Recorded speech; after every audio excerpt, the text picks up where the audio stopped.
Je m'appelle Walter. J'ai 82 ans. Et je veux te dire quelque chose que je n'ai jamais dit tout à fait ainsi à voix haute. Il existe un silence particulier qui envahit une maison à 6 heures du matin quand on en est le seul habitant. On apprend à entendre des choses qu'on n'avait jamais entendues auparavant. Le bourdonnement du réfrigérateur, la façon dont certaines lames de parquet craquent en se tassant, le bruit d'une voiture qui démarre chez le voisin, Thomas, sans doute, qui part tôt pour l'atelier, et puis le silence à nouveau. Je vis avec ce silence maintenant. J'ai fait la paix avec lui. Mais il fut un temps, pas si lointain dans ma mémoire, même si le calendrier dit le contraire, où j'avais 60 ans, et où le silence n'était pas encore arrivé, et où j'avais encore des choix devant moi comme des cartes que je n'avais pas songé à jouer. Je ne le savais pas. C'est ce que personne ne m'a dit sur la soixantaine. On croit qu'on est encore au milieu de la partie. On croit que la partie intéressante est derrière soi et qu'il ne reste plus qu'à gérer ce qui reste. Faire tourner la machine. Rester debout. Ne pas se ridiculiser. C'est ce que je pensais. Je me trompais sur presque tout. Voici donc ce que je sais aujourd'hui et que je ne savais pas alors. Non pas parce que je suis sage. Je tiens à être clair là-dessus. Je ne suis pas sage. Je suis simplement plus loin sur le chemin. Et d'ici, je peux voir les virages que j'ai pris, ceux que j'aurais dû prendre, ceux dont je ne savais même pas qu'ils existaient. 7 d'entre eux. 7 choses. Certaines m'ont coûté des années. D'autres m'ont coûté des gens que je ne peux pas récupérer. Je commencerai par celui qui m'a le plus surpris. La première chose que j'ai mal faite concernait mon corps. À 60 ans, je fonctionnais encore avec la même logique que j'utilisais depuis mes 30 ans. On serre les dents. On ne se plaint pas. Si ça fait mal, ça passera. J'avais un genou qui me causait des problèmes depuis 2 ans, peut-être 3. J'ai dit à Linda que c'était bon. Elle m'a regardé avec un air qui disait qu'elle ne me croyait pas, et elle avait bien raison. Je continuais à me dire, encore 1 an. Passe cette période chargée au travail. Laisse les enfants se stabiliser. Ensuite, je m'en occuperai. 61 ans, 62 ans, même genou, même excuse. À 67 ans, l'année où je suis parti à la retraite, j'allais descendre l'allée un matin et le genou a simplement refusé. Pas de façon dramatique, pas de craquement, pas de chute. Il a juste dit non. Comme s'il m'avait envoyé des lettres pendant 6 ans sans que j'en ouvre une seule, et qu'il avait finalement cessé d'écrire. Je me suis assis sur la marche du perron pendant un long moment ce matin-là. Ce que personne ne vous dit sur votre corps à 60 ans, c'est qu'il cesse de vous pardonner les choses. Jusqu'à 5 ans, 55 ans, il absorbe presque tout ce qu'on lui inflige. Des nuits courtes, la mauvaise nourriture, trop de stations assises, pas assez de mouvement. Il absorbe et continue. Après 60 ans, il commence à présenter la facture. Et voilà ce qui m'a effrayé quand j'ai enfin compris. Une entreprise, si elle fait faillite, on peut la reconstruire. L'argent, s'il disparaît, on peut en regagner. Mais un genou ignoré pendant 10 ans, une colonne vertébrale, un cœur, des lésions nerveuses qui se sont accumulées silencieusement, cela ne donne pas droit à une seconde chance. J'ai passé 35 ans à protéger des choses qui pouvaient être remplacées. La seule chose qui ne pouvait pas être remplacée, je l'ai traitée comme si elle pouvait attendre. La deuxième chose concernait les gens que j'ai gardés. Je ne parle pas des cas évidents. Je parle de cette usure subtile, ce type de personne qu'on connaît depuis 20 ans et qu'on appellerait un ami, mais chaque fois qu'on quitte sa compagnie, on se sent légèrement moins bien qu'à l'arrivée. Rien qu'on puisse précisément identifier. Juste, on se sent plus léger loin d'eux qu'avec eux. J'en avais plusieurs comme ça. Je les ai gardés parce que se séparer de gens à 60 ans, c'était admettre qu'il vous restait moins d'années pour en trouver de nouveaux. Ça semblait juste. C'est aussi ce qui s'est avéré exactement à l'envers. Il y avait un homme que je connaissais depuis l'usine, 30 ans facilement. Chaque fois qu'on se retrouvait, la conversation trouvait le moyen d'en revenir à tout ce qu'il avait accompli et à tous les endroits où j'étais resté en deçà. Pas cruellement, juste de façon persistante. Et je continuais à le voir parce qu'il était familier, et à 60 ans, le familier ressemble à du réconfort. Ce n'en est pas. Après la disparition de Linda, elle est morte il y a 8 ans maintenant, 8 ans qui paraissent à la fois très longs et encore vifs d'une certaine façon, je me suis mis à regarder qui était vraiment là, qui avait appelé, qui s'était assis avec moi d'une façon qui ne m'obligeait pas à faire semblant d'aller bien. C'était 2 personnes, peut-être 3. Le reste de mes contacts, tous les visages familiers, tous les gens que j'avais gardés parce que les laisser partir ressemblait à une perte, ils avaient envoyé des cartes. Ils avaient de bonnes intentions. Mais ils n'étaient pas là. Et j'ai commencé à comprendre quelque chose que j'aurais aimé comprendre 20 ans plus tôt.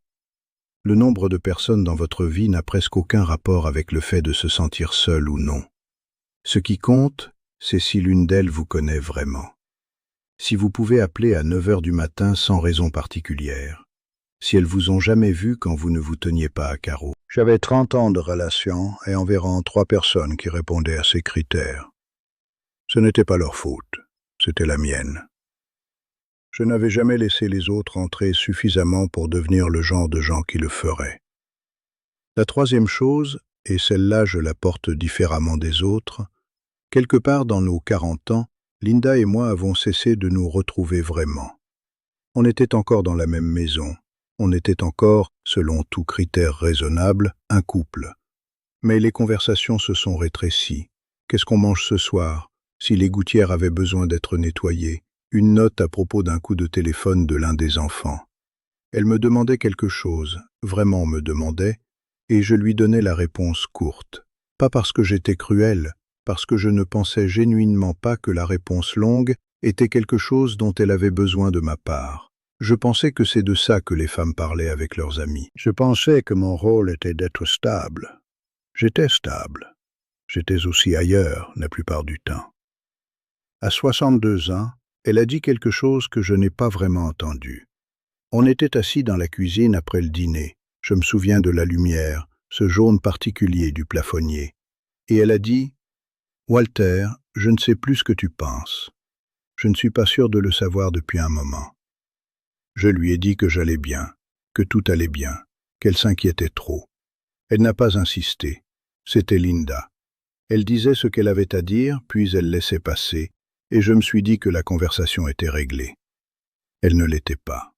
Si je pouvais revenir à 60 ans et changer une seule chose, pas 2, pas toute la liste, juste une, je crois que ce serait cette conversation-là. Je crois que je poserais ce que je faisais semblant de lire et je dirais « Dis-moi ce que tu veux dire. Cette fois, je t'écoute. » Je ne sais pas ce qu'elle aurait dit. C'est la partie avec laquelle je dois vivre. Je vais faire une petite parenthèse ici, parce que je perdrais complètement la tête si tout ce que je vous racontais était aussi lourd. Quand Linda était en vie, elle réorganisait la cuisine tous les quelques mois. Pas radicalement, elle déplaçait juste des choses. Une tasse ici, un tiroir à couverts là. Et à chaque fois, pendant environ 6 semaines après, j'allais chercher les tasses à café et je ne saisissais que du vide. Chaque matin, comme une horloge. Je restais là, la main tendue, à fixer l'espace vide où la tasse avait été, et elle m'observait depuis la table sans dire un mot. Juste un sourire imperceptible. Je le fais encore, 8 ans plus tard. Je saisis le vide. Sauf que maintenant, les tasses n'ont pas bougé. Elles sont exactement là où je les ai mises en 2017 et n'ont pas changé de place depuis. Ma main a apparemment une mémoire plus longue que mon cerveau. La quatrième chose est une que j'ai défendue longtemps, parce qu'elle ressemblait à de l'amour. 3 de mes 5 enfants ont traversé des périodes dans leurs 30 et 40 ans où les choses sont devenues difficiles. Des emplois perdus, des mariages sous tension, l'argent trop serré. Et à chaque fois, mon instinct était le même, intervenir. Discrètement si possible. Rendre le problème plus petit avant qu'ils aient à en ressentir tout le poids. Je l'ai fait parce que je les aime. Je l'ai fait parce que voir ces enfants se débattre est une douleur particulière qui ne s'atténue pas avec l'âge. Je l'ai fait aussi parce que ça me donnait quelque chose à faire. Et à 60 ans, quand la pertinence autour de laquelle on a construit toute son identité commence à être plus difficile à justifier, Être nécessaire à ses enfants est l'un des derniers endroits fiables qui restent. Je n'ai pas vu cette partie pendant longtemps. Ma cadette, Rachel, la plus directe d'entre eux, elle a toujours su dire ce que personne d'autre ne dira. M'a dit une fois, sans méchanceté, « Papa, j'ai besoin de régler ça moi-même, même si je me plante. » Je l'ai entendue. J'ai pensé qu'elle était orgueilleuse. Elle avait raison. Les enfants qui se débattent et trouvent leur propre équilibre deviennent des personnes. Les enfants qu'on protège de toute difficulté deviennent des personnes qui attendent la prochaine protection. Je ne les protégeais pas. Je me protégeais. Et je dis ça lentement parce qu'il m'a fallu des années pour le voir. Du sentiment d'être inutile. Ce n'est pas la même chose que l'amour, même quand ça y ressemble exactement. La cinquième chose m'a coûté d'une façon que je ressens encore. À 62 ans, j'ai pris ma retraite anticipée. Pas par choix, une restructuration à l'usine, des offres de départ anticipées, des chiffres qui avaient un certain sens. J'ai accepté. Je suis rentré à la maison. Et puis je me suis assis. Je ne veux pas dire que je me suis reposé. Je veux dire que je me suis arrêté. Pas d'un coup. Progressivement. Sur environ 2 ans, la structure de mes journées s'est effondrée. Je n'avais plus de raison d'être quelque part à une heure précise. Personne n'avait besoin d'une décision de ma part. Personne n'attendait mon avis. Je me suis dit que c'était la liberté. C'était autre chose. Je regardais davantage les informations, lisais moins, allais au supermarché aux heures creuses pour éviter la foule. Je me suis construit une routine à base de routines qui ne menait nulle part. Je me suis installé confortablement d'une façon qui ressemblait à la paix, mais qui était en réalité juste une immobilité qui avait perdu tout sens de la direction. À 65 ans, j'ai remarqué quelque chose d'inconfortable. Les conversations qui venaient facilement autrefois étaient plus difficiles à engager. Les choses nouvelles semblaient demander plus d'efforts qu'elles n'en valaient la peine. Un petit enfant mentionnait quelque chose et je n'avais rien à y relier. Non pas parce que ça ne m'intéressait pas, mais parce que je n'avais rien mis de nouveau dans ma tête depuis 3 ans. L'esprit n'est pas quelque chose qui conserve ce qu'on y laisse. C'est quelque chose qui doit continuer à bouger, sinon il commence à s'étioler. J'ai fini par rejoindre un petit groupe, des hommes de la région, pour la plupart à la retraite, qui se réunissaient 2 fois par mois pour se disputer à propos de choses qui n'avaient probablement aucune importance. J'y suis arrivé tard, mais j'y suis arrivé. J'ai commencé à lire plus délibérément. Je me suis forcé à expliquer des choses à voix haute, même quand personne ne me le demandait. Ça a aidé. Pas complètement, pas de façon à tout effacer, mais ça a aidé. Si vous avez 60 ans et que vous lisez ceci en vous disant que la retraite est la récompense qui attend au bout du chemin, peut-être. Mais si vous vous asseyez et ne vous relevez plus, la récompense pourrit plus vite que vous ne le pensez. La 6e chose, celle-là, je me la suis répétée pendant 20 ans. Un jour, Linda et moi ferions cette route le long des côtes qu'elle avait toujours voulu voir. Un jour, j'arrêterai de travailler le samedi et serai vraiment présent aux événements de mes enfants. Un jour, je dirai ce que je ressentais vraiment au lieu de la version acceptable. Je peux vous dire où habite un jour. J'ai vérifié. Nulle part. Ça n'a jamais existé. Il y avait ce moment, j'avais 61 ans, quand Daniel, mon aîné, a appelé pour quelque chose sans importance et à la fin de la conversation a dit, presque comme une pensée de dernière minute, « On devrait t'avoir plus souvent chez nous. » Et j'ai dit, « Bien sûr, ce serait bien. » Et on savait tous les deux, sans le dire, qu'aucun de nous n'allait rien faire à ce sujet. 6 mois ont passé, 1 an. Je passais parfois devant chez eux en voiture et ne m'arrêtais pas. Trop compliqué, mauvais moment. Un jour, quand Linda est morte à 74 ans, j'ai passé beaucoup de temps à passer en revue ce qu'on avait vraiment fait dans les années où on se disait qu'on ferait les choses un jour. Les voyages qu'on a faits, quelques-uns, les dîners qui se sont prolongés après 9 heures du soir, occasionnels, les conversations où on a vraiment dit ce qu'on pensait plutôt que ce qui maintenait la paix, rares. Un jour, à tout prix, ou presque. J'ai trouvé une photo d'un voyage qu'on a vraiment fait. C'était son idée. J'avais été réticent. Je m'inquiétais du coup.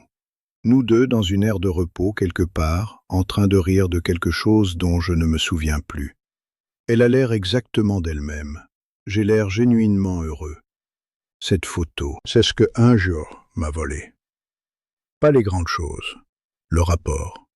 Le fait qu'il aurait pu y avoir 5 autres photos comme celle-là, 10 autres, et qu'à la place il n'y avait que celle-ci, parce que je n'arrêtais pas de dire « l'année prochaine, quand les choses se calmeront, quand le moment sera mieux choisi ». Le moment n'est jamais mieux choisi. Ce n'est pas du pessimisme, c'est juste comme ça marche. Et la 7e chose est celle que les gens ne veulent pas entendre. Je n'ai pas pensé à la fin jusqu'à ce que la fin soit suffisamment proche pour que ne pas y penser soit un acte d'aveuglement délibéré. À 60 ans, je n'avais aucun document organisé, aucune conversation avec mes enfants sur ce que je voulais s'il m'arrivait quelque chose, aucune réflexion claire sur ce qu'une bonne mort ressemblerait par opposition à une mauvaise. Le sujet me mettait mal à l'aise, alors je l'ai laissé fermer sur l'étagère. La plupart des gens font ça. Ce que je comprends maintenant, que je ne pouvais pas voir alors, c'est que les gens qui évitent de penser à la mort ne vivent pas plus longtemps. Ils y arrivent juste moins préparés. Et le coup d'être mal préparé n'est pas seulement pratique. Même si c'est pratique, c'est de la vraie paperasse, de vraies décisions laissées à des gens en deuil qui portent déjà suffisamment. Le coup, c'est aussi ceci. Si vous ne savez pas à quoi vous voulez que la fin ressemble, vous ne pouvez pas travailler en remontant à partir d'elle. Vous ne savez pas ce qui mérite d'être gardé, ce qu'on peut laisser partir, ce qui mérite votre énergie déclinante et ce qui ne le mérite pas. J'ai commencé à avoir ces conversations avec mes enfants à 78 ans. Plus tard que je n'aurais dû, mais je les ai eus. Karine a dit après qu'elle voulait aborder le sujet depuis des années et ne savait pas comment. Rachel a dit qu'elle ressentait du soulagement, ce qui m'a surpris. Même Daniel, qui ne dit pas grand-chose, m'a tenu la main à la fin d'une de ces conversations d'une façon qui disait quelque chose qu'aucun de nous ne pouvait mettre en mots. On aurait dû le faire 20 ans plus tôt. Pas pour se préparer à la mort exactement, mais parce que l'affronter honnêtement rend le reste de votre temps concret. Ça cesse d'être une étendue vague et ça devient ce que c'est vraiment, un certain nombre de matins. Un certain nombre de tasses de café dans ce fauteuil de cuisine. Un certain nombre de fois où on verra les gens qu'on aime. Quand on sait ça, vraiment, pas en théorie mais dans sa poitrine, on arrête de passer ses matins sur des choses qui n'ont pas d'importance. Ou on essaie. 7 choses. Je ne vous les présente pas comme une liste à mémoriser. Je vous dis ce qu'un homme de 82 ans voit quand il regarde en arrière, vers la version de lui-même à 60 ans. Qui décidait encore, qui avait encore le temps de décider, et qui a la plupart du temps choisi la réponse confortable plutôt que la vraie. Prenez soin de votre corps. Il n'attendra pas que vous soyez prêt. Les gens autour de vous, regardez-les honnêtement. Ceux qui vous allègent, gardez-les prêts. Les autres, laissez-les s'éloigner sans culpabilité. Votre mariage, si vous en avez un, retrouvez cette personne. Posez la question qui va au-delà de la logistique. Vos enfants ont besoin d'être autorisés à échouer. Pas parce que l'échec est une bonne chose, mais parce que survivre à leurs propres échecs, c'est comme ils deviennent des gens capables de se tenir debout par eux-mêmes. Votre esprit a besoin de mouvement. Nourrissez-le, utilisez-le, mettez-y des choses et forcez-vous à en parler à voix haute. Arrêtez de dire un jour. Dites la chose, passez le coup de fil, prenez la route, prenez rendez-vous pour ce café. Faites-le cette semaine. Et regardez la fin suffisamment clairement pour savoir à quoi sert le milieu. Et ceci, cette dernière petite chose, et je le dis aussi silencieusement que je sais le dire, je suis reconnaissant pour les années avec Linda qui n'ont pas suffi et qui étaient pourtant plus que ce que beaucoup de gens ont.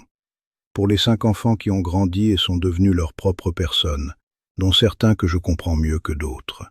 Pour la maison qui est trop silencieuse maintenant et qui était autrefois pleine d'un bruit que je n'appréciais pas.